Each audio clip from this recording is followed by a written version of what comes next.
سلام علیکم دوستان عزیز. این حال ما با سوی کلاب باستانی سفر کرده ایستادیم با همراهی استاد عزیز فخرالدین، با همراهی قربانی سفرزاد و خانم شیرین صدا، خانم بی همتا گلدانه بانو. البته که روی ما سفید باشد، توی یک دو درک مونه، توی اول ان شاء الله ما بنوار گرفته برای شما پیشکش میکنیم با تماشا کنید و حلاوت ببریم. فخرالدین جان چی گفتنی؟ توی ما ان شاء الله با طرف کلوب با نویای همدانی میریم همراه دوست جان دون جوان و گلدانه علیارزاده و قربانی سفرزاد. خدا کنه که این توی خوش رو بگذره، همه ما با سوق سلامت بگردیم، در حق ما دعا کنین. اگر دوست با گلدانه انا راضی باشن، ما یک وای داریم، کلیپی ابلا داریم، با نزدیکی پیشکش ما میگردونیم. اگر دوست جان با گلدانه جان راضی باشن، ان شاء الله او کلیپ ما همراه ما البته ما مسئله کردیم روزای نزدیک پیشکش شما میگردونیم. این خاک سرودا میمونیم گوش میکنیم چیست برای شما رفتیم. بله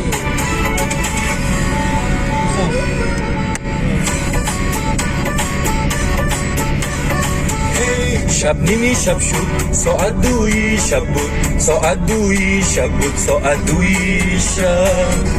در کوچه ما یکی وقابق سر شد، یکی وقابق سر شد، یکی دوانه. صد فکر و خیال کردم آخر چی گپ شد، آخر چی گپ شد، آخر چی گپ.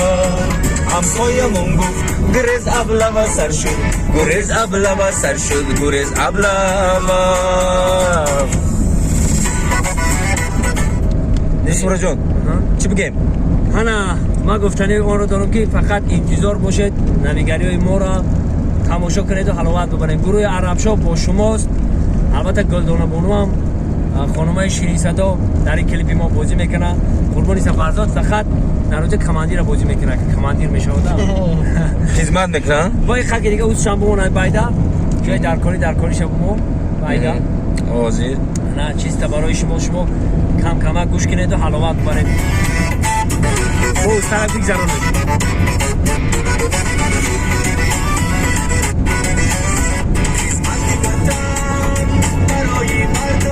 ایستان گورز رنگ نامردان، هر روز خودت بپرس تو مردی در وطنمان چی خدمت کردی، خدمت وطن برای مردان. ایستان گورز رنگ نامردان،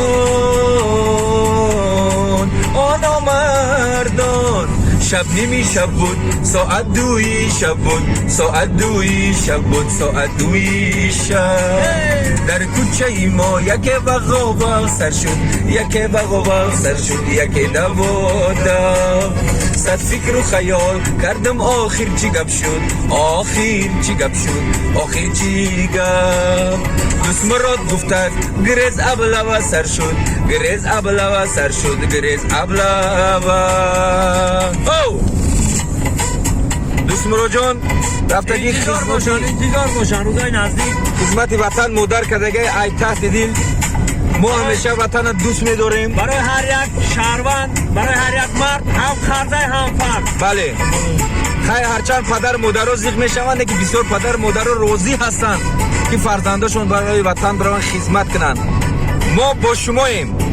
سرمنند باشن. زنده باشید.